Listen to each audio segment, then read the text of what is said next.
Folks, Black Star Network is here. Hold no punches! I'm real revolutionary right now. Black power. Support this man, Black media. He makes sure that our stories are told. Thank you for being the voice of Black America, Roland. Stay black. I love y'all. All momentum we have now, we have to keep this going. The video looks phenomenal. See, this difference between Black Star Network and Black-owned media and something like CNN. You can't be Black-owned media and be scared. It's time to be smart. Bring your eyeballs home. You dig?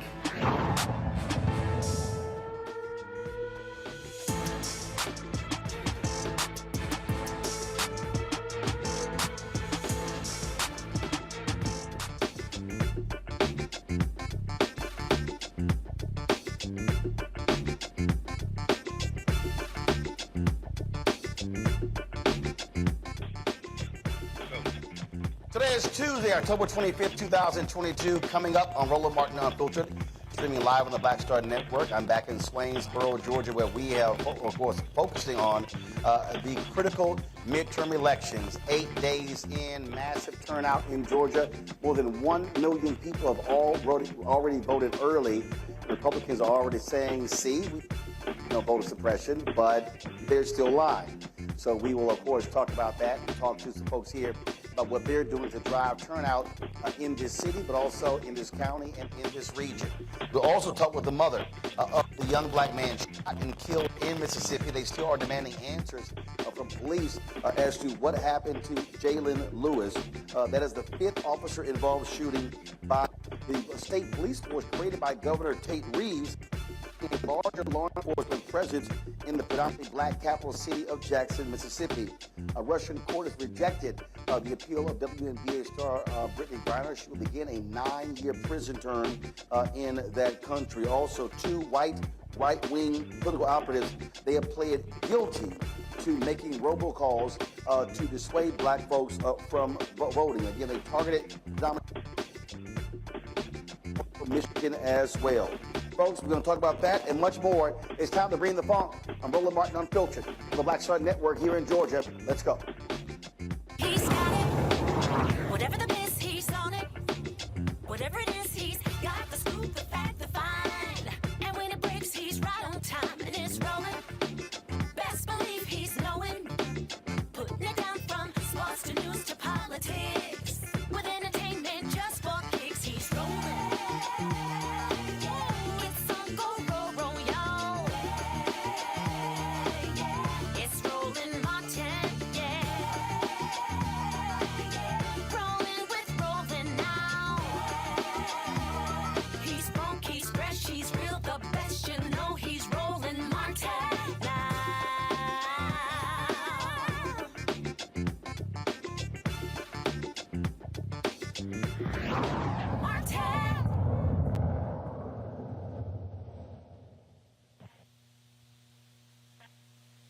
All right, folks, we are here in Swainsboro, Georgia, again for the second time the last couple of weeks, covering and focusing on what's happening here in this state for the upcoming election. Crucial races in Georgia, Pennsylvania, North Carolina, Wisconsin. A number of states will determine who controls the United States House, who controls the United States Senate, but also who controls governor's mansions all across the country. A little bit later, we're going to have a panel here in Swainsboro talking about efforts to get folks out to vote to maximize the black voter turnout in a city that is 65% African American. But on today's show, first we want to talk about what's happening in Jackson, Mississippi, where a police force organized by the governor, Tate Reeves, they have been shooting black folks at a higher incident than many other places in the country. On Sunday, September 25th, Jaylen Lewis and a friend were driving around Jackson, Mississippi. Somehow a reported traffic stop ended with Jaylen being fatally shot by state capitol police officers. Now, bullet holes in his vehicle show officers shot Jaylen while he was still inside with the window up. Those unidentified officers are on administrative leave while the Mississippi Bureau of Investigation reviews the incident. Now, this shooting is the fifth officer-involved shooting in the state's capital since July 1st. The state Capitol Police Department functions as a standalone subsidiary of the Maryland Department of Public Safety, and they collaborate with existing sworn personnel. The move was made possible by bill signed by Governor Tate Reeves authorizing MDPS to acquire the Capitol Police in 2021. This new division primarily patrols black communities from downtown, extending from Jackson State University to I-55. Jaylen's mother, Arkila, says no one has contacted her about what happened to her son, specifically why the officers shot him. She and her attorney, Lee Merritt, join us right now. Glad to have you both. So first and foremost, Arkila, certainly our condolences for the loss of your son. Too often we have had to do this and talk to way too many mothers and fathers whose children have been shot and killed by police. You say that no one has contacted you, and so this was September 25th. Was there an autopsy? Has there been a report explaining what happened? No. Well, I called the coroner's office and they said that there will be an autopsy done.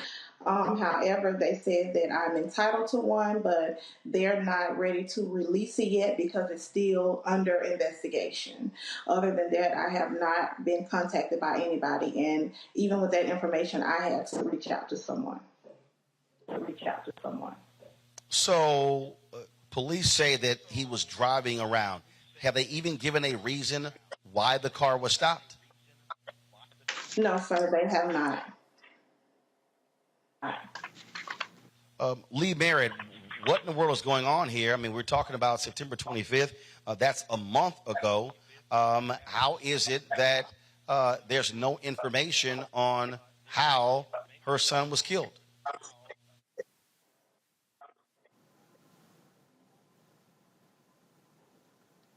Hello? Folks, is Lee there? Hello? Yeah, Lee, we got you. Go ahead. Lee is there. I'm sorry, Lee is... Hi, this is Dennis Week. Control room, is Lee there or not? Hi, this is Dennis Week. The MBI, Mississippi Bureau of Investigations, they do the investigation, and they have said that they haven't had any results yet. They haven't turned over any report yet. Sorry, this is Dennis Sweet IV and Dennis Sweet III. Sorry, we had on here my list here that Lee was supposed to be there. Again, Dennis, I'm trying to understand here. You're saying that there's been no report has been filed? No report yet. No report. My son and I have done numerous cases, and a lot of times they have a difficult time getting reports on this investigation. This is the Capitol Police. This is not your regular police department now. This is an organization set up by statute, and they're not responsible to local law enforcement officials. They're not responsible to the DA.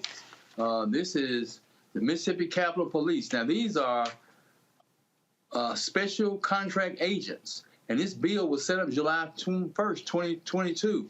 And so this is kind of new out the box for us. MBI, Mississippi Bureau of Investigations, is investigating these officers. Now, these officers are hired as special contract agents through the Mississippi Bureau of Investigations. So we don't know what the delay is. We talked to Ms. Lewis. She has, of course, been wanting a report. And so we're about to take some action, I think, of opening an estate and using the subpoena power that you get when you open an estate. Dennis? Yeah, we're going to have to do an independent investigation and use the power of the courts. Unfortunately, 1 second. Dennis, hold on. Dennis, 1 second. Dennis, 1 second. Okay, let me go back. I'm confused here. Who do these officers report to? The statute says they're responsible to the Attorney General's office. They are policing in the city of Jackson and under the Capitol Police, but they're responsible to the Attorney General's office. And that's set up by a statute that went into effect July 1st, 22. So in terms of this shooting, that means that the report should be filed by the AG's office. We should get it from, the Mississippi Bureau of Investigation. The Mississippi Bureau of Investigation are doing the investigation, so it should come from them, the state law enforcement office. Not the local where it was, like we see in the police department. This will be from the state. This is absolutely confusing that a month has passed and a shooting takes place, a fatal shooting, and there's been no type of report whatsoever, which means that we don't know if these officers. So who put them on administrative leave, and how long is that? It's the state. The state has the authority to do the investigation. Local law enforcement, local investigators don't have any power. The statute gives the complete authority to the Attorney General's office and the governor. So all decisions on this have been coming from the state. And that's why it's important to try to get local counsel and local help so we can access the courts and try to get this seen and investigated through the courts and through the legal process. Ms. Lewis there has been diligent. She's been diligent. They've gotten this vehicle back. You see the pictures where the bullet holes. She's been able to get the vehicle, secure it. Ms. Lewis has, and her family, and they have possession of the vehicle now. She was able to get that back. She's, like you said, inquired about a autopsy, and she's waiting for the report.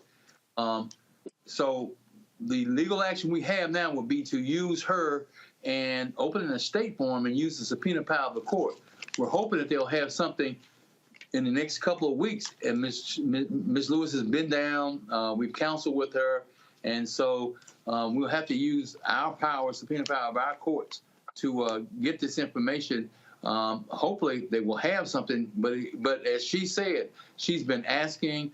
She's been trying. Her minister, Reverend Pickett, has been trying to rally support to get it. So it's an effort on to get it. We will get it for her, and we'll report, have her report to you what we learn when we get this report and what we're going to learn from our investigation. Arkila, you're waiting on the autopsy report. Have you and your attorneys commissioned your own independent autopsy of your son? Yes, I am. Yes. And has that taken place? No, it hasn't. I mean, I've spoken with my attorney and he's going to do it, but as of now, no. That's right. All right then. We'll certainly keep us abreast of what happens next in this case. It is certainly just tragic that one, he was shot and killed, but also that you have not gotten any answers whatsoever. So we appreciate you as well as your attorneys joining us on today's show as well. Dennis Sweet IV and Dennis Sweet III. May I say one thing Thanks too? a lot. May I say one thing too? Okay. No, go ahead. When you all are looking into this and you're waiting for answers, would you all please add some answers to how a bill like this got passed where you could have special contract agents policing individuals in the city? We're looking into that also. What legislative action, what political action allowed this to happen? I believe it's been five shootings. Yeah. And it's been enacted since July 1st. And I believe we've already had 5 shootings from this agency. 3 deaths. 3 deaths. 3 deaths. And they investigate the bill. All right. And they investigate the bill. We certainly appreciate it. Thanks a lot. Folks, we reach out to the Mississippi Legislative Black Caucus, the Mississippi Black Caucus of local elected officials, and the Mississippi Bureau of Investigation, the Capitol Police, and several Jackson, Mississippi Police Council members. We only got one response from a council member who said he had not heard about Jaylen's shooting. I want to bring up my panel right now. Xavier Pope, host of Suit Up News, owner of the Pope Law Firm. Brianna Cartwright, political strategist. Randy Bryant, diversity and inclusion strategist, speaker, trainer, and writer. Xavier, I want to start with you. We have seen examples similar to this in Cincinnati. They allow for the University of Cincinnati Police Force to actually go into the community there when they're pursuing someone. There was a shooting that took place beforehand, and we've sort of seen this in places also where you have these state capitals, where you also have these majority black cities. But this is strange, and you would think that if you've had 5 police-involved shootings since July, you have a serious problem with these contractors who the state is hiring to police there in Jackson, Mississippi, a predominantly black city. Yeah, Roland, I think that's a huge problem. But the other part of this is this creates a huge bureaucracy about how to hold the police accountable here. Because if they're deputized by the Attorney General's office, you ask correctly who actually gave the suspension if they're going to be investigated by the state body of police. And so this creates an additional barriers to be able to submit FOIA requests, to be able to determine the process, gathering information, to be able to truly hold accountable who actually has done, who's done what's happened, and then also to be able to bring civil suits and to be able to further bring accountable any agency involved. Brianna. Yeah, so this is a very sad situation, and I hope that the fact that for a month nothing has been stated to the mother is not understandable at all. I do not know the processes of it, but it's definitely way over time, and hopefully some things get sorted out soon.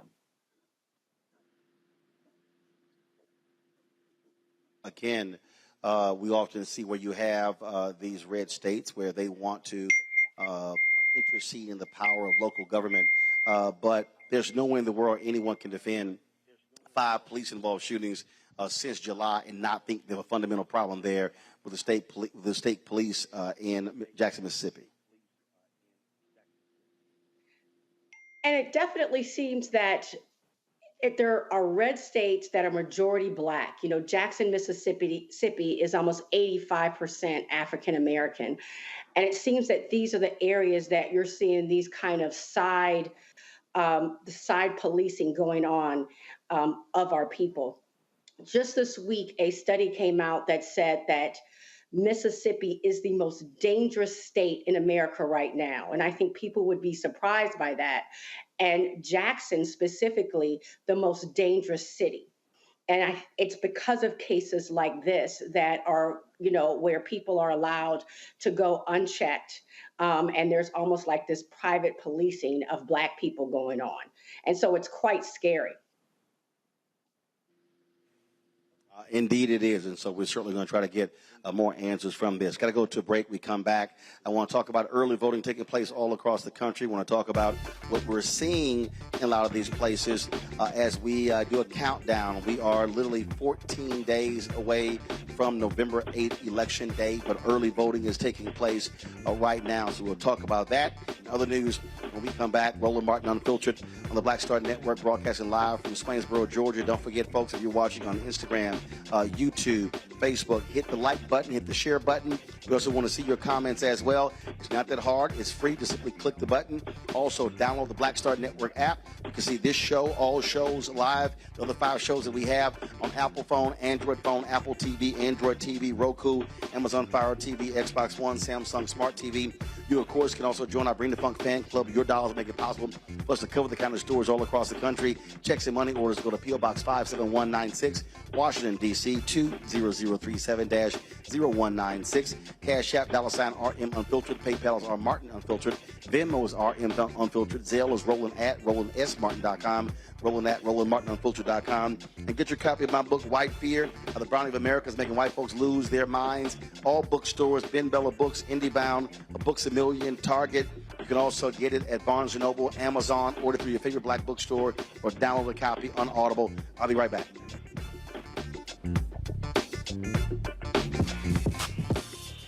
When we invest in ourselves, our glow, our vision, our vibe, we all shine. Together, we are black beyond measure. This is our time. Our moment to move forward, beyond the gun violence, the hospital closures, the unaffordable housing. Bryan Kemp's Georgia for the wealthiest few. Stacey Abrams is looking out for every Georgian. She'll invest our $6 billion surplus in the fundamentals, education, healthcare, housing, and a good living, putting more money in your pocket to build one Georgia where everyone has the freedom to thrive. When we invest in ourselves, we all shine. Together, we are black beyond measure. You know what's on the ballot. It's not just legislation and policies we believe in. It's democracy. Our democracy. There's a choice on the ballot between freedom and fear, between cruelty and compassion, between chaos and community, between voting or violence, and the end of rights generations have fought for. The extremists have a plan, a roadmap for a nation where your voice is silenced and your vote is a memory, where they count their votes and cast ours aside. That's why this year, this fight, this vote is so important. Register, engage, volunteer, fight back against the disinformation and despair, and most of all, vote, because your vote is all that stands between our future and theirs. Libraries empower the community with education. Liberia Economic Development Initiative, LEDI, is hosting the International Life Changers Awards and Liberia's bicentennial to celebrate LEDI building the country's first modern public library and technology center. Join event host Roland Martin. Our honorees, Reverend Dr. Jamal Bryant, Zernona Clayton, Thomas Dorch Jr., Dana Lupton, Dr. Tammy Graysteele, on October 29th at the CNN Center, Atlanta. There are no public libraries in Liberia, but together we can change that. Get tickets at ledinow.org. Pull up a chair, take your seat. The Black Tape with me, Dr. Greg Carr, here on the Black Star Network. Every week, we'll take a deeper dive into the world we're living in. Join the conversation only on the Black Star Network. Hello, I'm Bishop T.D. Jakes. How y'all doing? It's your favorite funny girl, Amanda Seals. Hi, I'm Anthony Brown from Anthony Brown and Group Therapy. What up, Lana Well, and you are watching Roland Martin Unfiltered.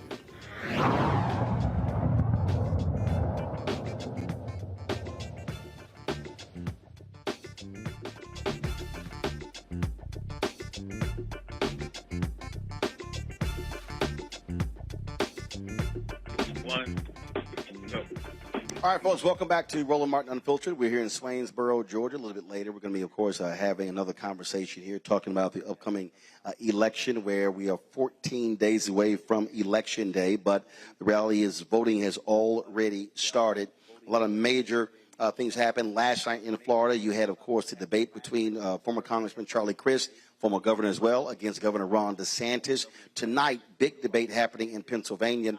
Lieutenant Governor John Fetterman will be making his first statewide appearance since suffering a stroke. He'll be going against, of course, Mehmet Oz, who is running on the Republican side. So a lot of eyes will be on that race. That race has also shrunk in terms of the polls.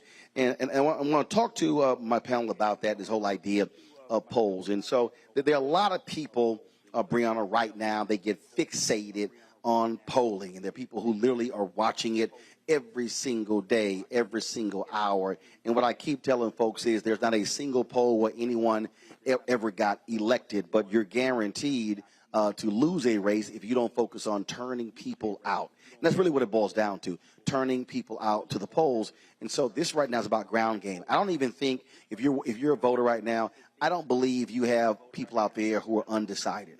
I think what you really have right now, Brianna, are people who are not undecided as to who they will vote for.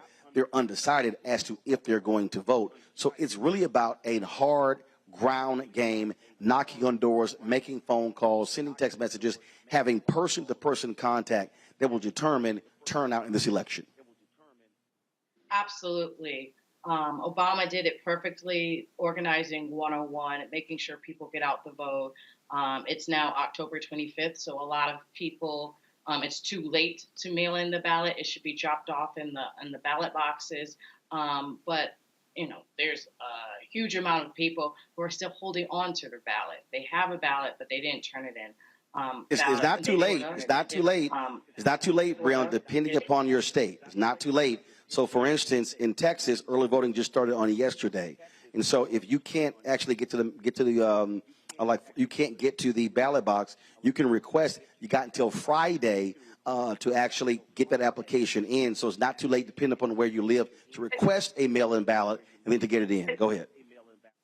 Correct, to request it and to get it in. However, I was saying in the sense of mail has been slow, so physically mailing it in is more risky versus taking your ballot and submitting it to the clerk's office or one of the drop boxes. But yes, different states changes. Florida, you can still, like I said, take it to the drop box. Michigan, online signing up for your ballot. Yesterday was the deadline. However, one of the importance is that there is the feeling of not who should I vote for, but if I should vote, especially in Florida, as we see the governor's race between DeSantis and Chris. Chris was formerly a governor. Some people remember that. And DeSantis has not been serving Florida. So some people have the feeling of not wanting to vote because they don't see that there's going to be change. However, we see plenty of things in ways that, especially in minority communities, we're being blocked to vote. And so it does matter.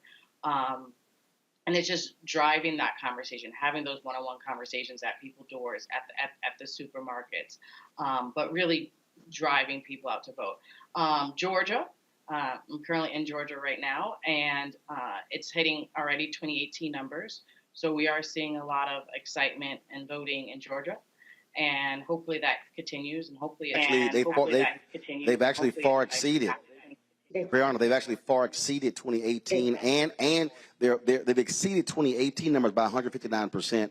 They've exceeded 2020 numbers by 20%. So, and last night we had the conversation. We were in Statesboro.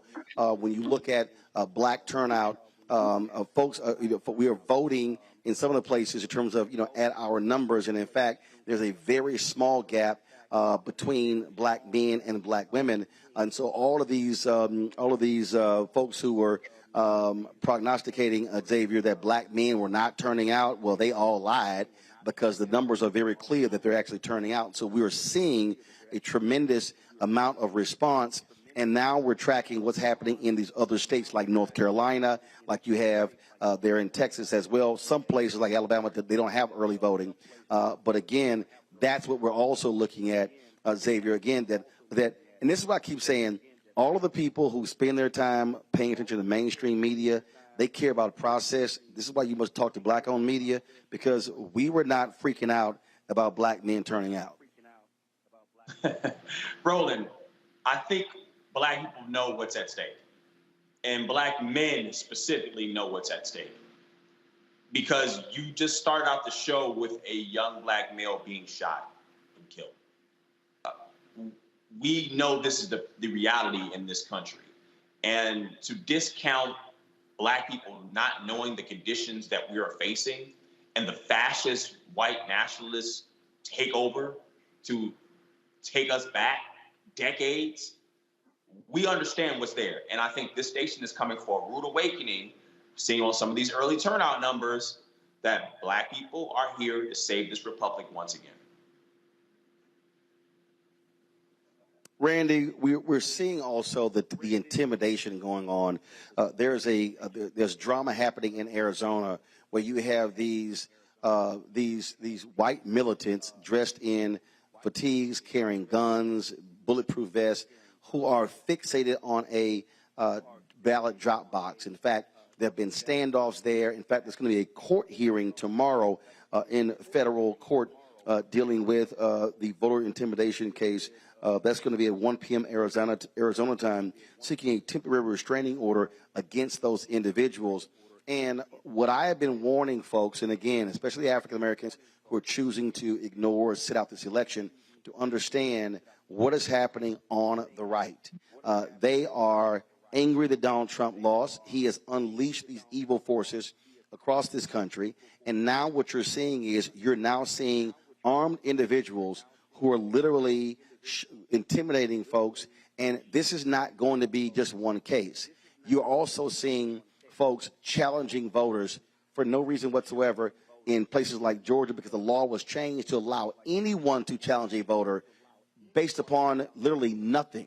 And so these are all intimidation tactics that too often are specifically targeting black folks and brown folks.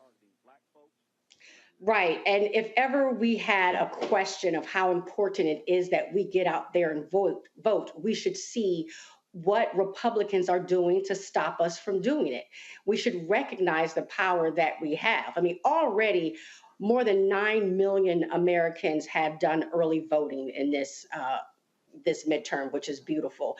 And the majority of those being Democrats from what they're saying, right?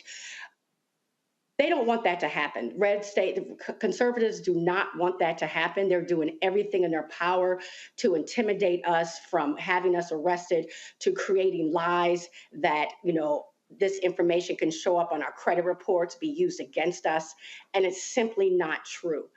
Do not be intimidated. Do not back down. Absolutely exercise your right to vote, because we see how much it matters. I think most of us know that, but go and call and remind your relatives, your friends, strangers in the grocery store that, that we do have the right to vote and not to be intimidated. And I am glad that people are filming what these conservatives, what these thugs are doing to people as they're trying to vote early and exercise their rights, so that we can follow up on this criminal activity. I'm going to keep hitting this thing, Brianna. That is, we have to begin to have different conversations. When you look at young voters 18 to 40, the numbers are simply abysmal in early voting. Again, I showed last night in North Carolina, of the folks who voted early first day, 55% of them were 65 years or older. And then as you go down between the ages of 18 and 40, they represented only about 12% of the total number of votes cast. And so millennials and Gen Zs represent the largest potential, first of all, the largest group of Americans. And so if they want to talk about how do you change politics, then they got to vote. You listen to these people who complain that Joe Biden is 78 years old. Well, guess what? If you don't vote and boomers vote, shut the hell up. They're the ones who are turning out. So that's why it drives me crazy when I hear people who complain about who votes, and I'm going, well, if you don't, be quiet. We've had this conversation back and forth. I do think that and the data doesn't lie. The data doesn't lie, Brianna. At the end of the day, voters 18 to 40 aren't turning out. They do not vote their numbers. Well, we hope this general election we see differently. There's very important topics on the ballot, as We see inflation has been huge in our country, and they can see the effect of that on gas and what that means to go to work and milk. And so these are issues that affect young people, but also Roe v. Wade being overturned, right? That's a very young issue. And so maybe having that as a focus on our conversation about economy and really needing to protect our states' rights now that Roe v. Wade is overturned, it pushes more young people to the polls. I do think it's about engaging. You said they're tired of the 87-year-old running. Some of the issues happen in the primaries, but we're in general election, and I know that sometimes it's lesser of two evils. And at this point, we need to vote for one of the lesser of the evils. It's not perfect in some states. We don't have pretty candidates. Tonight is the debate in Pennsylvania.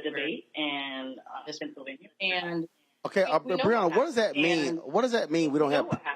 What does that mean? We don't have pretty candidates. I don't. And I get. Okay, and here's my problem with that phrase. We have the lesser of two evils. This is real simple. If you are a young voter and you don't vote in the primary, why are you complaining about who's in the general? I mean, this is real simple. If you think Roland, that should be, you got to vote in the primary. Well, what if the individual did vote in the primary and upset with what the general looks like? That doesn't mean that they stop voting. They still need to vote. They could have voted in the primary, and they still don't like what's in the primary, and they still don't like what's in the general. Actually, they didn't. They didn't, Brianna. Brianna, we can look at numbers. You can say everyone did, and there are some that you can say everyone. Brianna, we can pull data, and we will show you. We will show, Brianna, we will show you consistently in nearly every election. The higher you go up in age, the higher the turnout. The lower you go in age, the lower the turnout. Please, by all means, give me an example where voters 18 to 40 outvoted voters 41 to 65 plus. I'll wait. Roland. Not yet.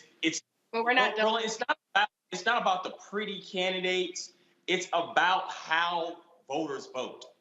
It's clear as day. Now, we saw the higher voter turnout rate in terms of mail-in ballots, in terms of drop boxes, and that swing towards Democrats. And you saw the Republicans' efforts to curtail that. And that's how a lot of young people vote, and also restricting voting on certain college campuses. And so if you make it easier for young people to vote, if you can TikTok your vote in, Democrats are winning hands down. And so we have to focus on making it easier to vote for young people. It's clear as day that's how they engage with the political process. But older people, they want to be sure they get their vote in, so they're going to vote in more traditional ways. That's just pretty much how people vote, and how we're able to address making it easier to connect with those that are younger and how to vote and get part of the process. The thing that gets me again is, and first of all, control room, please work on this. You two folks here, there's an echo, so let me know what's going on there. All I'm simply trying to say is this here. I think we have to literally have real frank conversations, and that is this here. You cannot talk about being a young voter and you complain that older people are making all the decisions if, one, young folks don't run, two, if they then don't vote in primaries, three, don't vote in general elections. The reality, and the reason I hate that lesser of two evils comparison is because the reality is somebody is going to win. One person is going to win either way. And so you have to make a decision that of the two people who are running, then who likely, one, is going to support the issues that I care about, or two, who do I have a better shot at actually being able to talk to and hear from out of the two candidates? Because somebody's going to win. And whoever wins is going to be determining policy. Now, I can sit here and yell lesser of two evils and why do I have to pick between bad choices? Well, because you have to. Because one of the two are going to win. And that, to me, is what we actually have to be willing to look somebody in the eye and tell them and be honest about that, listen, if you sit out, that is just as worse as you actually voting a wrong way, because again, you're sitting out of the process. Numbers simply don't lie. And when I pull up these numbers, Randy, when I look at city elections, when I look at some areas where a city council member was elected with 100 votes in an area with 1,000+ voters, that's 10% of the eligible voters voted. But trust me, you got more than 10% of people who whine and complain about something. I think, honestly, that younger voters feel ambivalent. I feel that they don't feel connected to the process or they have any sort of control. And that's what needs to happen, is that we need to show them how this process actually affects them. I think they see politics and voting and honestly the entire government as something that is so incredibly distant from them. They have nothing to do with it, and they are more focused on what their lives are, and they're not understanding it. What their lives are and what their possibilities of their lives can be is dependent on voting. And who is really speaking to them? I mean, if I were speaking, for instance, to my sons, who attend Hampton University, I mean, they know they must vote, or, that there would be repercussions, but, who can relate to them? Are there people that they listen to who are putting the emphasis on the importance of voting and connecting what matters to them getting out and voting? And I think that's the issue. I would love to see that push that we see from many of our, stars, people they look at really talk about voting and make it make sense, make the connections for them. I think that would be extremely powerful. Or I would also say to folks, learn to mobilize and organize yourselves, so then you're not depending on somebody else to actually do it for you. That also is important. I got to go to a break. We come back. We're going to continue this conversation about what has happened in the midterm elections. Issues that we care about was at the top of the ballot. We'll talk about that next. We'll also have Black and Missing when we come back as well. You're watching Roland Martin Unfiltered, broadcasting live from Swainsboro, Georgia, right here on the Black Star Network. Back in a moment. When we invest in ourselves, we all shine. Together, we are Black beyond measure. This is our time. Our moment to move forward. Beyond the gun violence, the hospital closures, the unaffordable housing. Brian Kemp's Georgia for the wealthiest few. Stacey Abrams is looking out for every Georgian. She'll invest our $6 billion surplus in the fundamentals: education, healthcare, housing, and a good living. Putting more money in your pocket to build one Georgia where everyone has the freedom to thrive. When we invest in ourselves, our glow, our vision, our vibe, we all shine. Together, we are Black beyond measure. It's about us. Everybody out together. We are in sunny South Dallas. The election is coming up. It's super important that folks know who they are voting for, but more importantly, what they are voting for. Y'all, we got the free shirts and free lunch right over here. Freedom is our birthright. No matter what we're up against, we're sending a message in Dallas and Texas and in the country. We won't back down. That's what this bus tour is all about. The housing cost is one of the most capitalized areas that we have found. People who are marginalized, that are brown and Black, we are suffering the most, and I think that we have the biggest vote and the biggest impact in this election. I'm voting for affordable housing, for sure. We should not be paying the cost of a utility failure because our elected officials are too proud to say, we need help.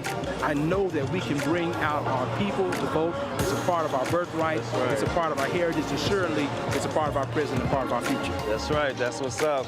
And we won't black down. Forward that message to 5 friends, because in that message, it's got links to how to get registered, how to check your registration status. Like I said, 2:30 we'll start rendezvousing right here on this street. I am voting to let our voice be heard in the rural communities that, hey, we are people too. There are things that we need. Free shirts, free food, and lots of power. We are in Longview, Texas, where Black voters matter, 365. Whatever type of oppression a white supremacist throws our way, we will not back down. We are in relentless pursuit of liberation of our people. Freedom is liberation for black bodies and black communities to make economic change through political power. Freedom is choice. We won't black down. We won't black down. We won't black down. We won't black down. We won't black down. We won't black down. On the next Get Wealthy with me, Deborah Owens, America's Wealth Coach, Black women are starting businesses at the fastest rate than any other segment. However, finding the funding to build them is challenging. On our next Get Wealthy, we're going to talk with author Catherine Finney, who wrote the book, Build the Damn Thing, and she's going to be sharing exactly what we need to do to achieve success in spite of the odds. As an entrepreneur of color, it's first, building your personal advisory board. I think that's one of the things that's helped me the most. The personal advisory board are the people who are in the business of you personally, and want to see you succeed. That's right here on Get Wealthy, only on Black Star Network. Pull up a chair, take your seat. The Black Tape with me, Dr. Greg Carr, here on the Black Star Network. Every week, we'll take a deeper dive into the world we're living in. Join the conversation only on the Black Star Network. Carl Payne pretended to be Roland Martin. Holla! You are watching Roland Martin, and I'm on his show today, and it's what? Huh? You should have some cue cards. Hey, what's up, y'all? It's your boy Jacob Lattimore, and you're now watching Roland Martin right now.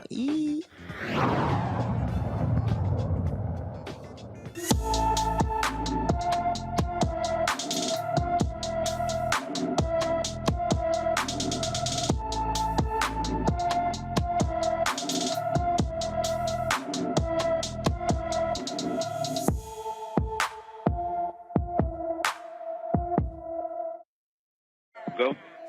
Folks, Jordan Clark was last seen in St. Joseph, Missouri on September 3rd, 2022. The 24-year-old, 5 feet 6 inches tall, weighs 140 pounds with brown hair, brown eyes. She has an elephant tattoo on her arm and pierced dimples. Anyone with information about Jordan Clark should call the St. Joseph, Missouri Police Department at 816-271-4777, 816-271-4777. A Russian court has denied WNBA star Brittney Griner's appeal on drug charges. She appeared virtually in court today. She will now serve a 9-year prison sentence.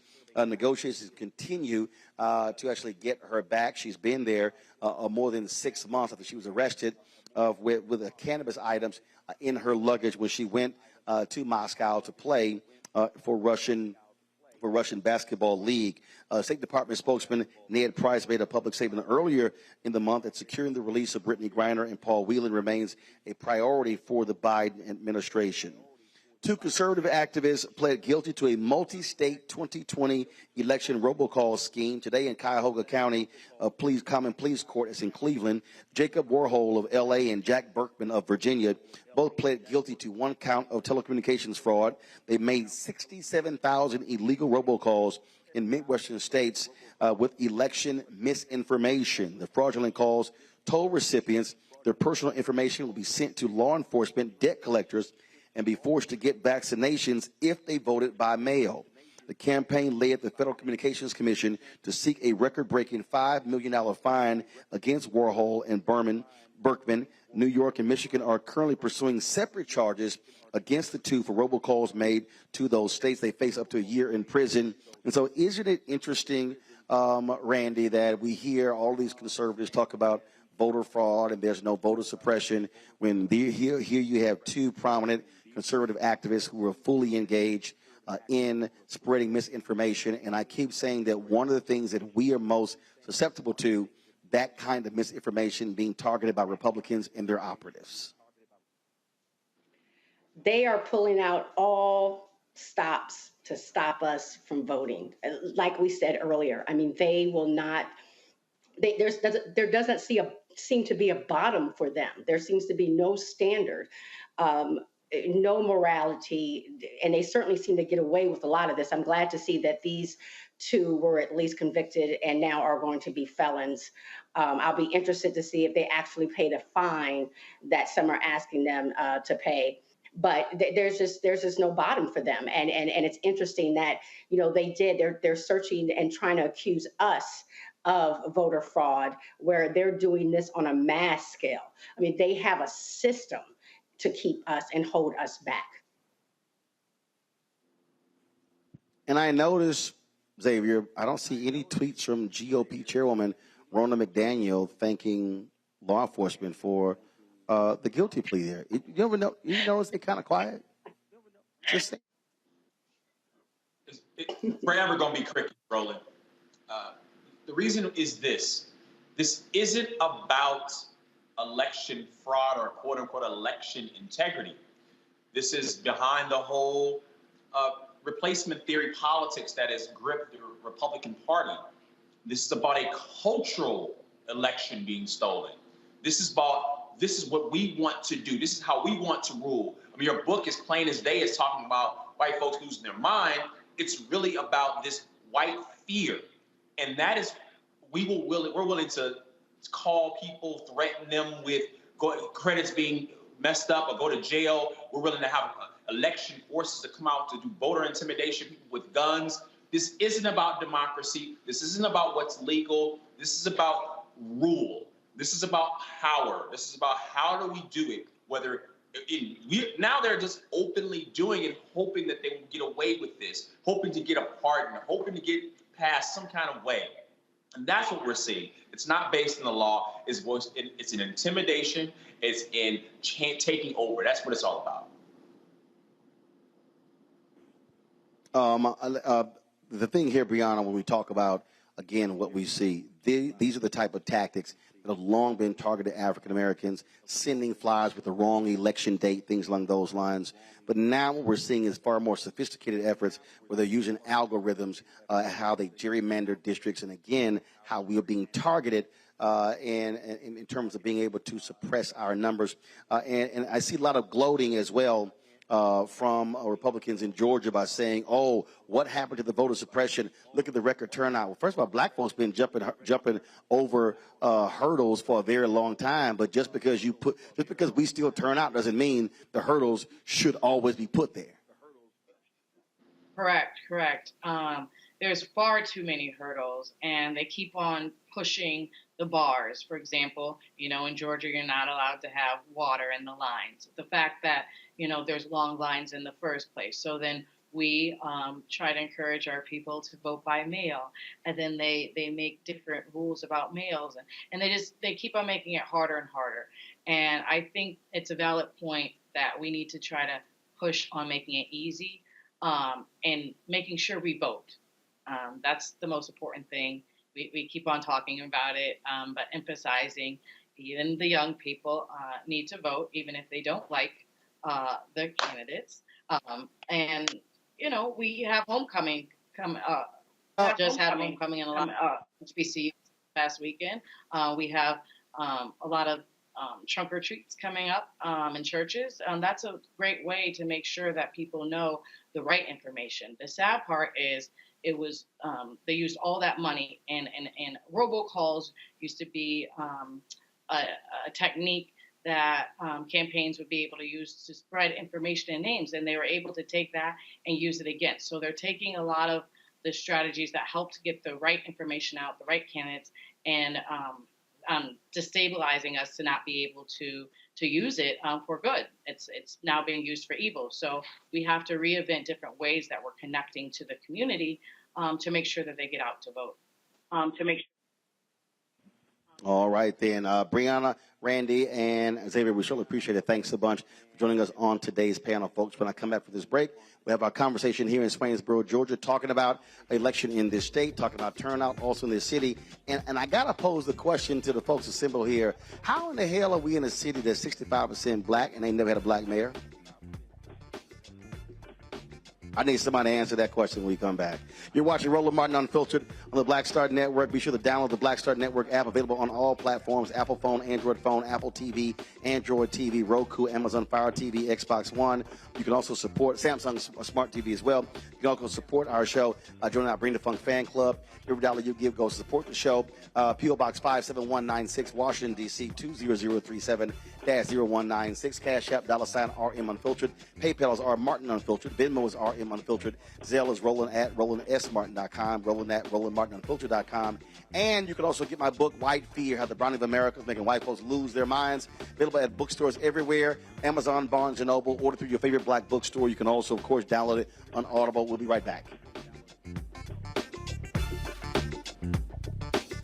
When we invest in ourselves, we all shine. Together, we are black beyond measure. This is our time. Our moment to move forward, beyond the gun violence, the hospital closures, the unaffordable housing. Brian Kemp's Georgia for the wealthiest few. Stacey Abrams is looking out for every Georgian. She'll invest our $6 billion surplus in the fundamentals: education, healthcare, housing, and a good living. Putting more money in your pocket to build one Georgia, where everyone has the freedom to thrive. When we invest in ourselves, we're investing in what's next for all of us. Growing, creating, making moves that move us all forward. Together, we are black beyond measure. I am on screen, and I am representing what a black man is to the entire world that's gonna see this. And this might be the only black man, a representation of a black man that they see. Right. So I am responsible. Right. For how they see black men. And it's my responsibility to, if I am not playing an upstanding, honorable, someone with a strong principle or moral core, to make sure that this character is so specific. Right. That it is him, not black men. And I wish that more actors would realize how important their position is as an actor of color, playing people of color on screen. Because there are people that see us all over the world in these different images that we portray. And not everyone knows black people to know. Yes. That's not all.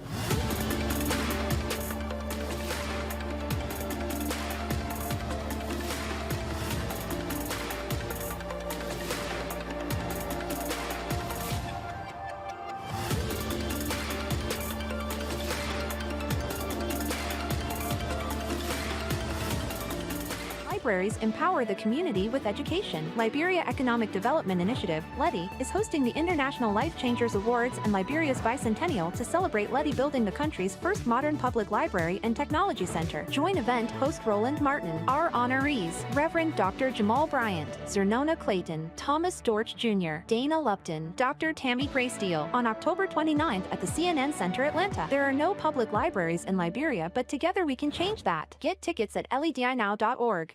Hey, what's up? This is Marlon Wayans. No, it's not Keenan. No, or as some of y'all say, Clignon. No, it's not Damien. It's really, it's not Damien, because I do not have a bald head. It's one of the Wayans. It's not Winans, because they have been coming up to go, hey, how you doing? I love the Winans. There's no BB and no CC in this family. There's Kiki and Damon. So I am one of them Wayans brothers, or as you may want to call, fraternity population. There's the Chinese, and then there's the Wayans. There's so many of us. 7 Wayanses was born during this drop. So you are watching my man Roland Martin, who really is swagged out. I want to give a big shout out to my man Roland Martin, because he inspired the generation. He's the one that got Al Sharpton in the gym doing selfies. He got Reverend Al was like, oh, I see Roland trying to look like he got a little 2-pack. I'm going to get him one better. He's the one that got Al doing the one-handed almost push-up on the desk. So Roland Martin is the inspiration behind that. So be sure to tune in and watch. Roland Martin, Unfiltered.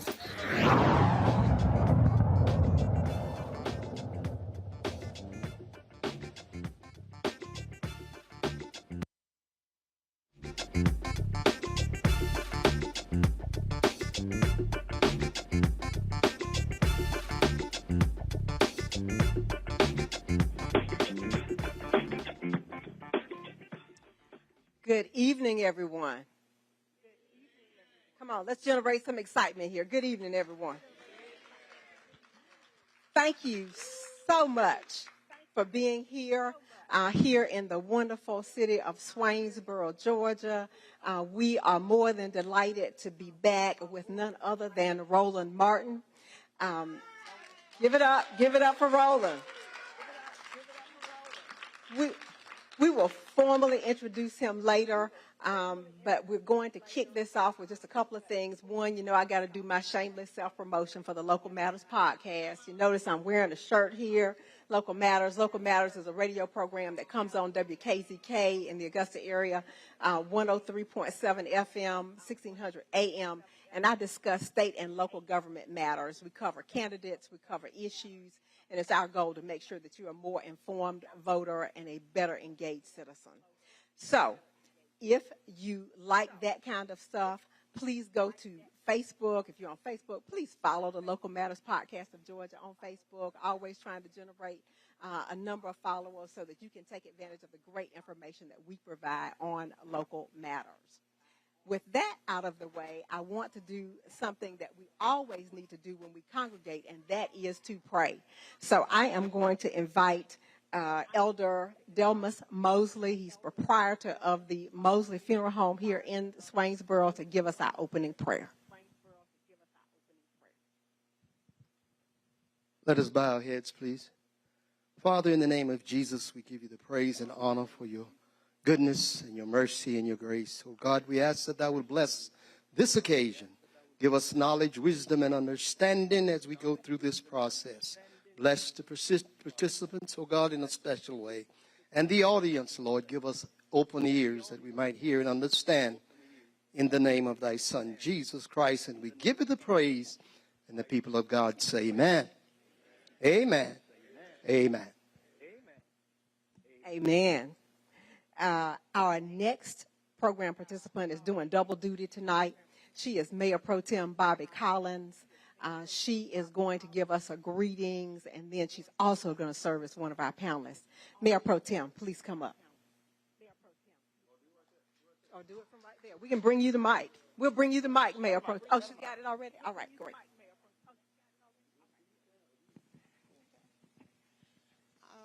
I would just like to say good afternoon, good evening to everyone. And anytime, we just happy to see all of you that came. We, in behalf of our Honorable Mayor, Greg Bennett, and the entire City Council, we welcome you to the city of Swainsboro. We thank Mr. Martin, Mr. Roland Martin, for coming. And welcome back again. And to our distinguished panel, you're welcome. We're happy to have you here to be with us in Swainsboro. So with a warm welcome, I say to each of you that made the huge effort to join us tonight, thank you for coming. Welcome to Swainsboro, and do come again.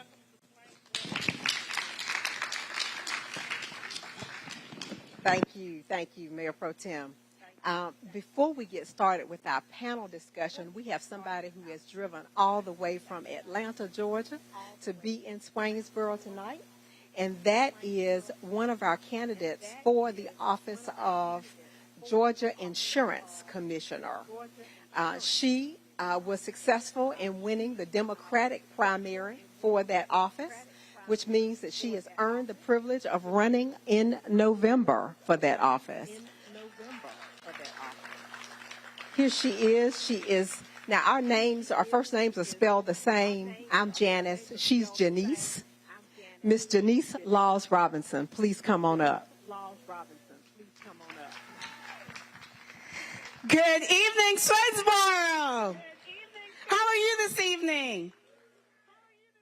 Wow, this is lovely. Thank y'all so much for coming out. Thank you, Mr. Roland Martin, for this amazing opportunity and occasion for being here. Hello, everyone, my friends over there on the panel. I'm telling you, my friend Al Houston, where is Al? Hey, Al. Al's been working on getting me here for a while since the primary. I was here in 2018. So many of you may remember I was the 2018 Democratic nominee as well. So I was here in Swainsboro, and I'm grateful to be here again. Thank you, Al. Thank you, everyone, for this wonderful opportunity. So I am Janice Laws Robinson, and I am your next insurance commissioner for our great state of Georgia. Let me hear you if you are ready for me to be your next insurance commissioner for Georgia. All right. Show me your hands if you already voted early. Woo! Amazing. Show your hand. Keep your hands up if you already voted for me to be your next insurance commissioner. All right, wonderful. So I'm not going to be long, but I wanted to make sure I made my way here to Swainsboro to show my face, because I know you guys are here working hard to get Democrats elected up and down the ballot, working hard for me to be your next insurance commissioner. So I just wanted to come out, say thank you for your votes. Thank you for your support in 2018 to make me your nominee. You will remember that in 2018, I came within 3 percentage points of winning. I got almost 2 million votes. My race and Stacey Abrams' race for governor were the last 2 races to be called. It was that close.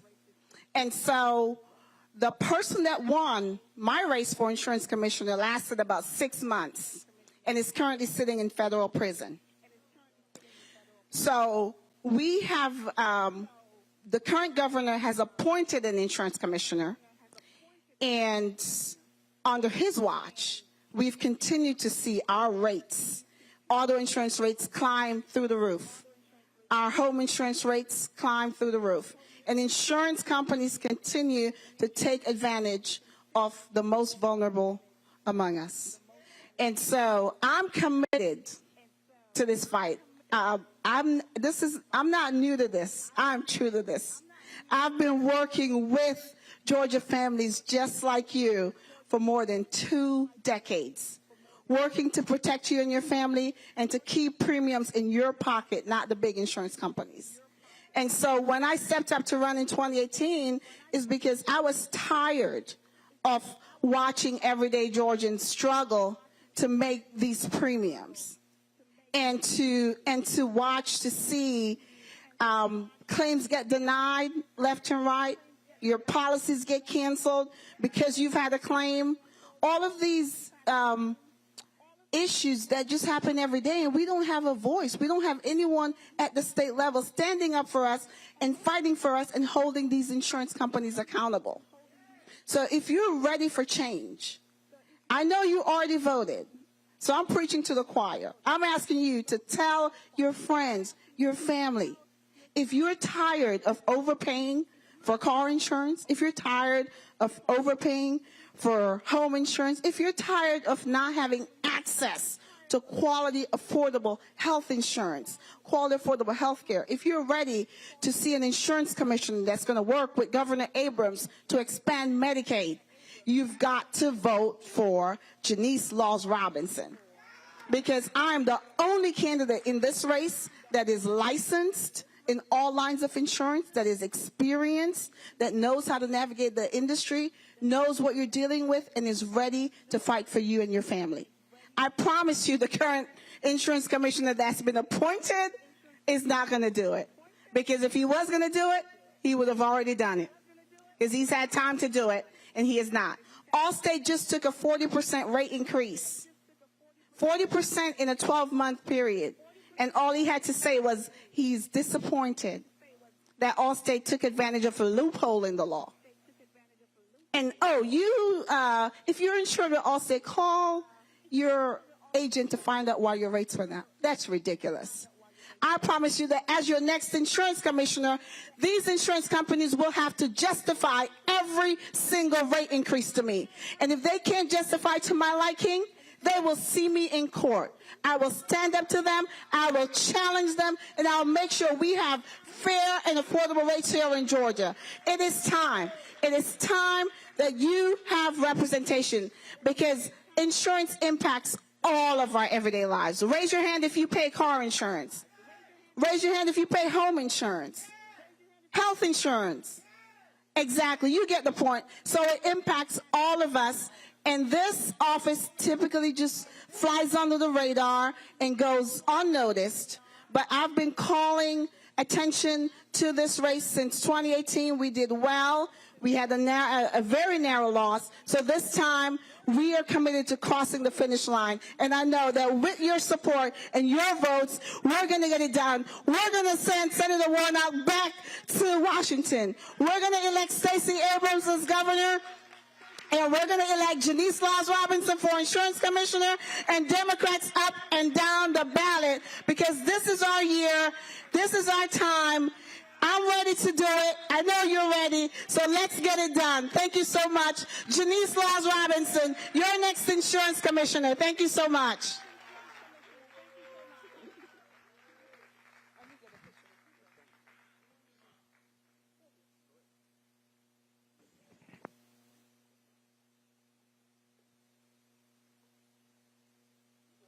Okay. All right. Roland loves selfies. I told everybody, y'all should come, because Roland would take a selfie with anybody.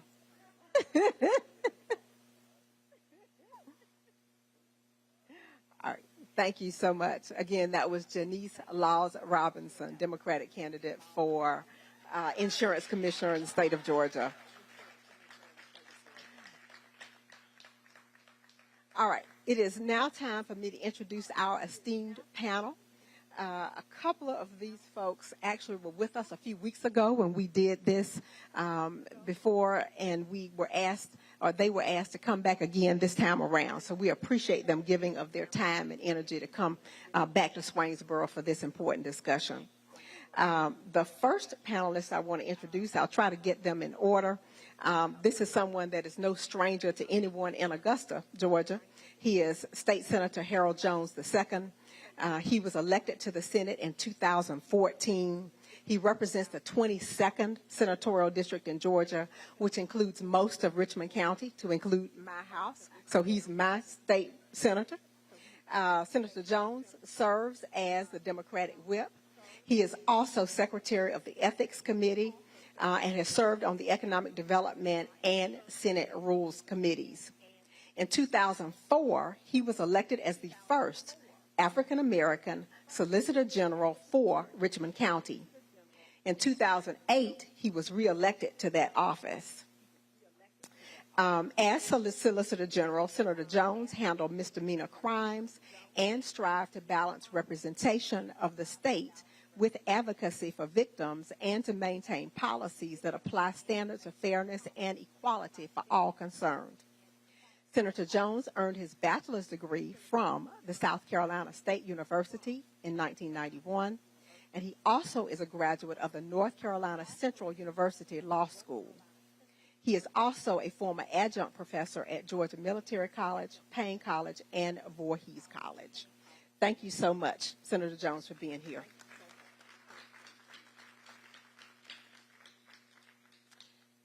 One of our other panelists is Dr. Muriel Bell. I think he is quite familiar to many of you here in Emmanuel County because he is in charge of a program called Redirection. And the goal of that program of redirection is to keep people moving through and out of the criminal justice system with the goal of keeping folks from having to go to prison. How's that for a goal? He works throughout the 12th Congressional District of Georgia, and I understand that he'll pretty much go wherever he's needed to be in order to help people with that goal of getting through the criminal justice system. Thank you very much for being one of our panelists tonight.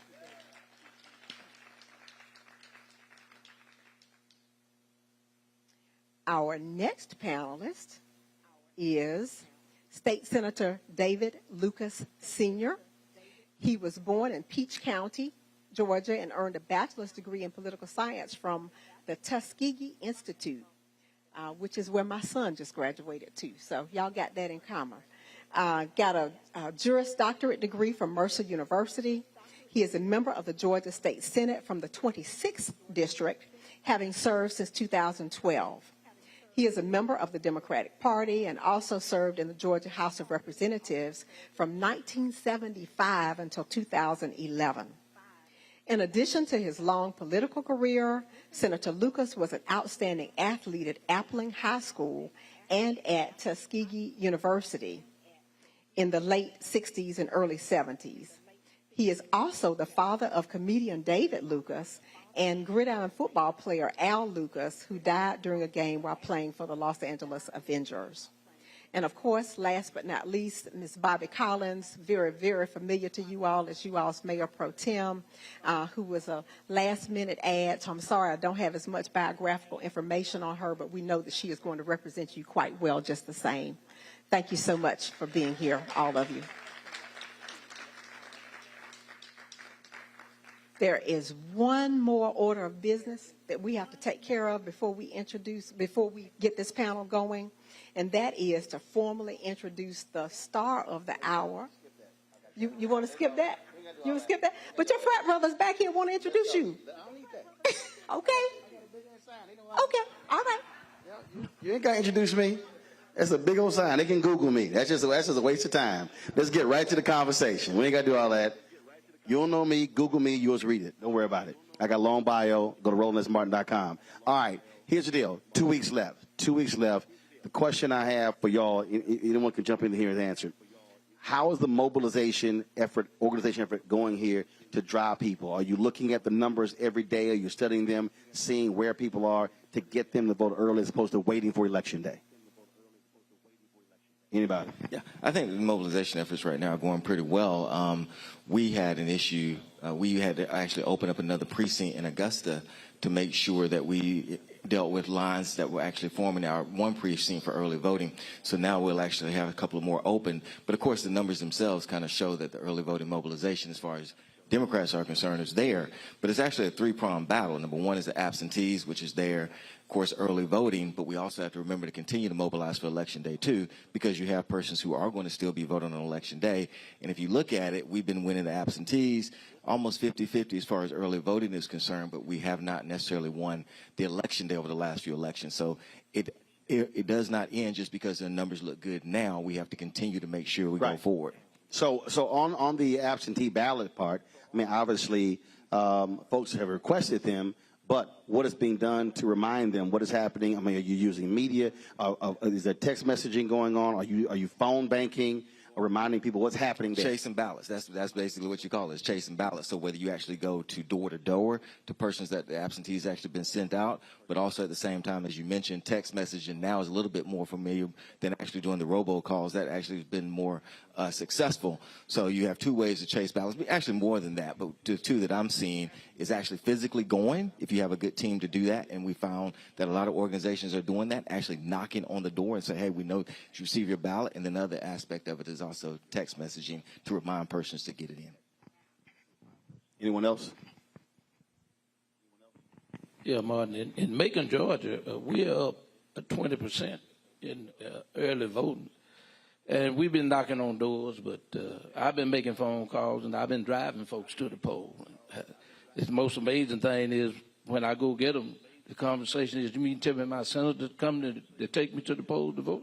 I say, I sure am. Make sure you vote for me. Well, at least they know who you are. That's important. Anybody else?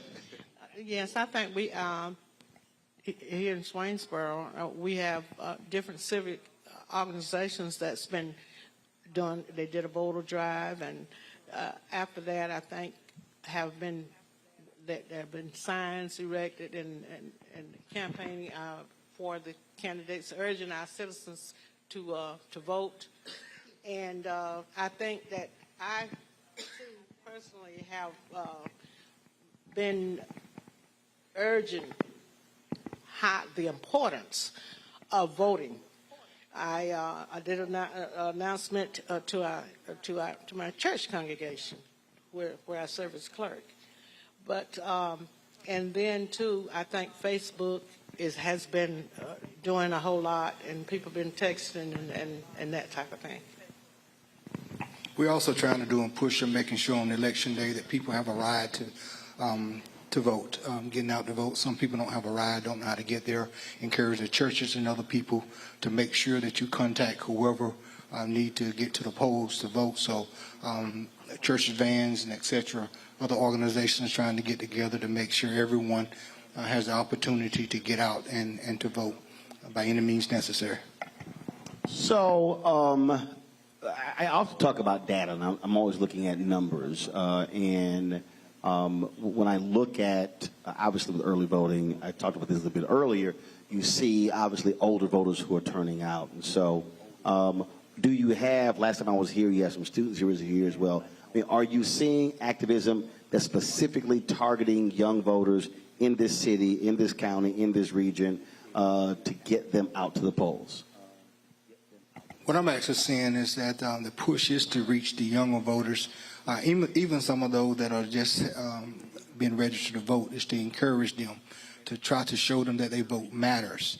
One of the number one thing is to explain them the importance of them voting, the importance and the policies, things that they don't like. You want them changed, you got to get out and vote.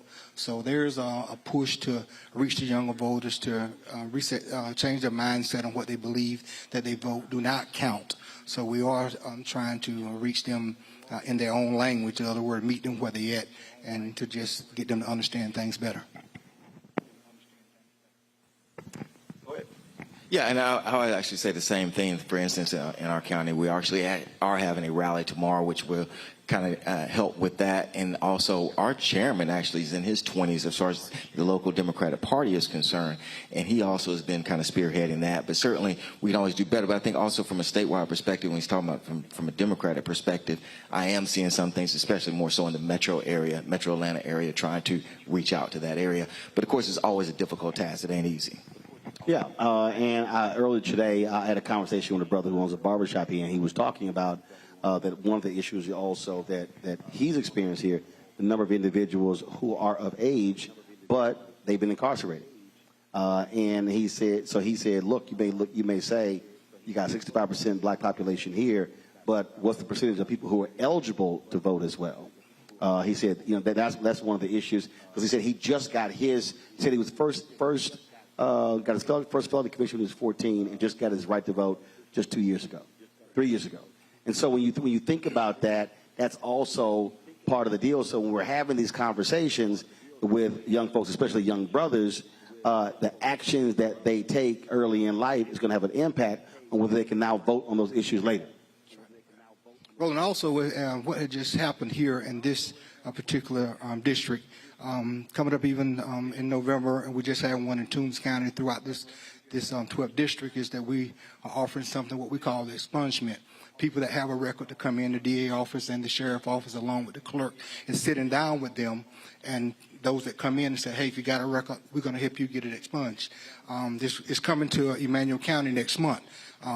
We're pushing it hard through the DA office, but at the same time, they got to understand that once they have a criminal record, there's what they call the early out now. A lot of people don't know that you already have an early out. Go back, make sure you pull it up, research it, see what you got to do in order to get your record expunged or get your record sealed. There's a process. So we're in the process now throughout the circuit to make sure that everyone has that opportunity where they will have their voting rights back. Gotcha. All right, folks, I'm going to go to a quick break. When we come back, we're going to continue the conversation.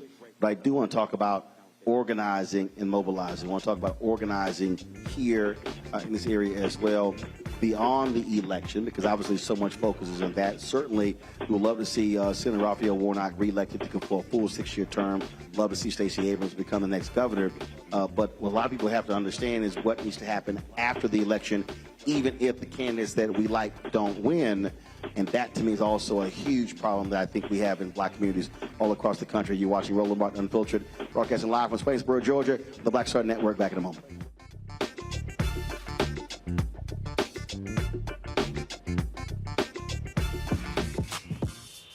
When we invest in ourselves, our glow, our vision, our vibe, we all shine. Together, we are Black beyond measure. Hi, I'm Dr. Jackie Hood Martin, and I have a question for you. Ever feel as if your life is teetering and the weight and pressure of the world is consistently on your shoulders? Well, let me tell you, living a balanced life isn't easy. Join me each Tuesday on Black Star Network for A Balanced Life with Dr. Jackie. We'll laugh together, cry together, pull ourselves together, and cheer each other on. So join me for new shows each Tuesday on Black Star Network, A Balanced Life with Dr. Jackie.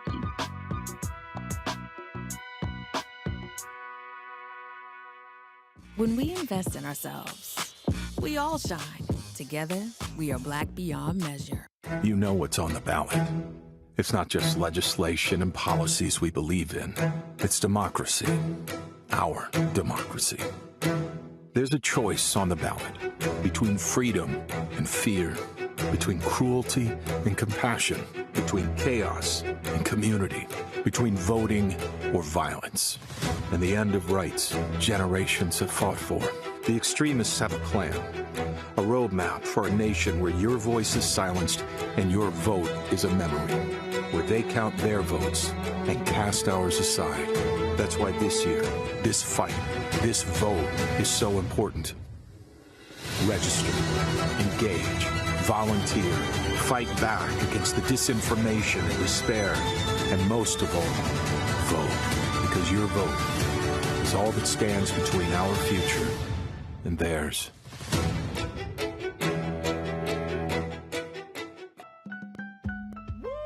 We're all impacted by the culture, whether we know it or not. From politics to music and entertainment, it's a huge part of our lives, and we're going to talk about it every day right here on The Culture with me, Faraji Muhammad, only on the Black Star Network. Hey everybody, this is your man Fred Hammond, and you're watching Roland Martin, my man, Unfiltered. Hi, this is Essence Atkins, and you're watching Roland Martin, Unfiltered. Hey, yo, Peace World, what's going on? It's the Love King of R&B, Raheem Devon, and you're watching Roland Martin, Unfiltered. Hi, my name is Brescia Webb, and you're watching Roland Martin, Unfiltered. And, well, I like a nice filter usually, but we can be unfiltered. What's going on? This is Tobias Trevelyan, and if you're ready, you are listening to and you are watching Roland Martin, Unfiltered. What's up? I'm Lance Gross, and you're watching Roland Martin, Unfiltered. Hi, this is Cheryl Lee Ralph, and you are watching Roland Martin, Unfiltered. I mean, could it be any other way? Really? It's Roland Martin.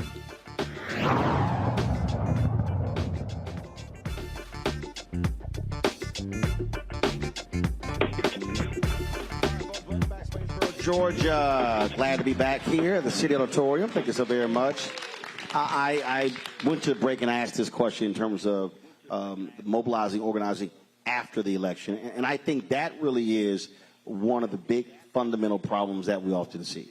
People complain about what they're not getting. People say, oh, I don't want to vote because my community looks the very same. But I often tell folks as well that voting is the end of one process, the beginning of another. That we also have to be mobilized and organized, going to City Hall, going to county government, going to the state legislature, demanding various things for our community. And so from your perspective, do you see that 365 mobilization effort through organizations, and how real is it, or is that an area that needs to be worked on here in this city, in this county, in this region? Got some people down here like, yeah, need to be worked on. Well, where I'm from, Roland, I go to the shot house. That's the house of ill repute. They have no license to sell nothing. I go and talk to them. You meet a lot of guys who are ex-felons, gone straight, working, hadn't done anything, but never went back to register to vote. And I have to tell them that once you serve your sentence with no probation and your fines are paid, you become a registered voter. They go, how? Well, how? I say, you put down you're a felon. I say, they're going to check the record. And the other reason is I'm taking folks to register now, even though they can't vote. But there's a libertarian in the race with Reverend Warnock. If he doesn't get 50 plus 1%, it's a runoff. And then you'll be able to vote the next time. And so we have to. Now, if you register, Because did they also change the law that because of after 2020 that you can't register after for the runoff after the election day? No. You can register now today. Right. Even though voting going on, you can't vote in the November 8th. But if you register now, if there's a runoff, you'll be able to vote in the runoff. That's okay, right. gotcha. I think we need to do better after the voting has happened, after the ones have elected here in the surrounding counties, to get the message out, to educate people, not wait until it's time to vote. Again, we need to mobilize now. We need to plan now. I think we need to do a better planning and start now, even after the election. Let's go ahead and set plans in order. It definitely need to be done. Emmanuel County, throughout this whole district, I think we definitely need that. So you have two things going on. Number one is that I think we bought into the lie, as far as the public is concerned, that voting doesn't matter. And the fact of the matter is, I tell people all the time, legislation is being passed. It's just not legislation that you like. But understand, we're passing laws all the time. That's not even an issue when somebody says it doesn't matter. We're passing laws all the time. Secondly, though, I think we as elected officials, we have to be more open as far as actually presenting the bills that we're doing to directly help our community. One of the big issues that I've really been, about being a former prosecutor, that I'm really into is just the drug war, because it has just been such a travesty that was impacted on our community. Persons don't realize, and you may kind of know this, but President Obama actually changed the crack and cocaine discrepancy, but he really didn't go out and sell it. So here was something that directly really impacted the African American community, but we, even as a party, we really didn't go out and say, look at what has just happened. This is important. To some extent, I think we try to hide those things that maybe disproportionately help African Americans, and we say we've done them, but we don't really go out and actually promote it. And I think whether we're passing that particular legislation or promoting legislation that really is attracted to our community, we've got to do a better job. We can't hide and say that we're not trying to do things that disproportionately affect our community. We have to be open about that, because the other side is very open about what they're trying to do. And I think we have to be very open and say, this is something that really is for us. It affects everyone, but this is something that really will impact our community, and not be afraid that somebody will come back and use it against us later on. That's, I think, one of the things we can do. Well, I think that the first thing, one of the that's very important, is to have more unity in the community. Now, you have to be able to reach out to one another, and that's just something that we don't do. For whatever reason, you have a group here that have ideas, and maybe on the other side of town and whatever, but that we will not work together. I don't know why, but I think that's our biggest problem. We will not. And I have tried, and I'm sure others have tried, but we have to unite and engage the community into what's happening around them, so they can be involved to make things better. Roland, one thing we see in the community, we're talking about younger voters, people that have criminal records that will not go out and vote. Well, you got to understand, one thing that happened in our district, which would make some of those that have had records fearful about going back, is the recidivism. And when you look at an individual, they say 3 strikes, you're out. Well, in our court system, what you actually will find is if you got a record in 1988 and something comes up in 2008, they go back and pull the 88 and bring it up, and that's 2 strikes. If you've done anything different in between that, no matter how many years it has been, they bring it back up in the court system, and guess what? You got 3 strikes. I really believe that something like that we need to educate our people on and talk with them about to give them a better understanding. Look, you don't want a period of time, you don't have a record. Hey, let's go ahead and begin to work on this where you'll be able to vote. Get your record sponged, before anything else happens. You never know what may happen tomorrow. So I'm a firm believer that we need to work on those things. See, the reason I raise that question in terms about mobilization and organization, because when we had the conversation earlier today in the barbershop, I was absolutely shocked when they said that, I asked the question of racial makeup of Swainsboro, and they said 65%. And they said, there's never been a black mayor in this city. And I immediately thought about Ferguson, after Michael Brown was killed. Ferguson, Missouri, 67% African American, and they never had a black mayor. I think they had just gotten the first black city council member. And my deal is, that's nuts. That's absolutely crazy. And then I went and looked at the vote total. So you had an election in November. The mayor won here with 858 votes. How in the hell can you have a city that's 65% black and you never elect an African-American mayor? To me, that points to a lack of mobilization, organization first, and then mobilization to understand black power. Atlanta is what it is because black folks in Atlanta organized and mobilized, and that's how folks have been elected, and that's how they've been able to actually maintain power. I can show you other examples as well. And I just think in a number of smaller rural cities across the country, Mississippi and Alabama and other places, the exact same thing has happened. We're not taking advantage of our numbers to maximize power. So what is it going to require for that to happen here? Easy to answer that. Let me answer that question for you. One thing that we must do, and it's something that was brought up earlier, and you brought this up. If you got someone in office that's not willing to do what they need to do for your community and for you, put them out. Get them out. Go ahead and vote them out. Have them replaced. Don't be afraid to vote them out, no matter who they are. Just because we got the same skin color don't mean that we can't vote them out. So if we begin to work on that and we begin to do that and let people know that, look, this is what we stand for. This is what we want you to do. You are an elected official. And if you are elected, you can get unelected. And if we do that and work together, we can change the dynamics of everything. I would 100% concur with that. I think the key thing is that you have to hold the elected officials accountable when you start talking about mobilizing later. We were talking about felons voting. There is a bill pending in the state legislature to allow nonviolent felons to vote. It's my bill.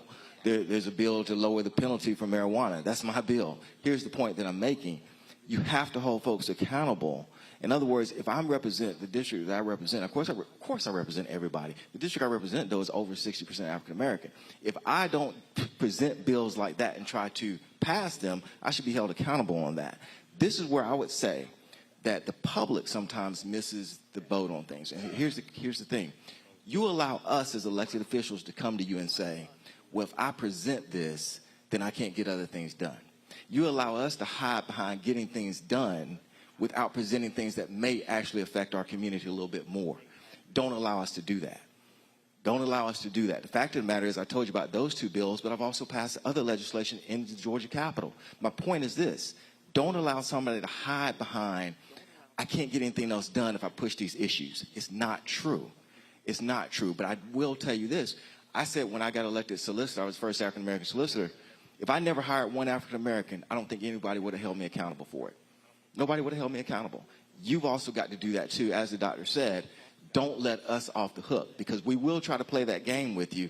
Well, I can't push this issue because if I do, I can't do that. Guess what? Go look at their record and find out if they're even doing the other thing, too. I bet you they're not doing that either. But, see, that's why I raised the question, because I think part of the problem is we say we have to hold elected officials accountable. No, we have to hold organizational leaders accountable. See, I think what happens is we've got ministerial alliances that ally with nobody, that are actually a lie. We got community organizations that do nothing. We've got fraternities and sororities that are focused on inward and not outward. You've got Prince Hall Masons, Eastern Star, Links, other groups that are also about themselves. And so, to me, I mean, I'll give a perfect example. You know, I'm in Sigma Pi Phi Boule, and it always cracks me up when all these trolls be talking about, ooh, the Boule running this, running that. I'm like, no, they're not. I mean, we had the Grand Boule in the Bahamas, and there wasn't a single session on public policy, which I'm like, I don't know what the hell y'all talking about. And I was highly critical of that. And I said, you cannot assemble the so-called group of all these powerful black men, and there's no public policy conversation here. That, to me, is a fundamental problem. And so coming down to the local level,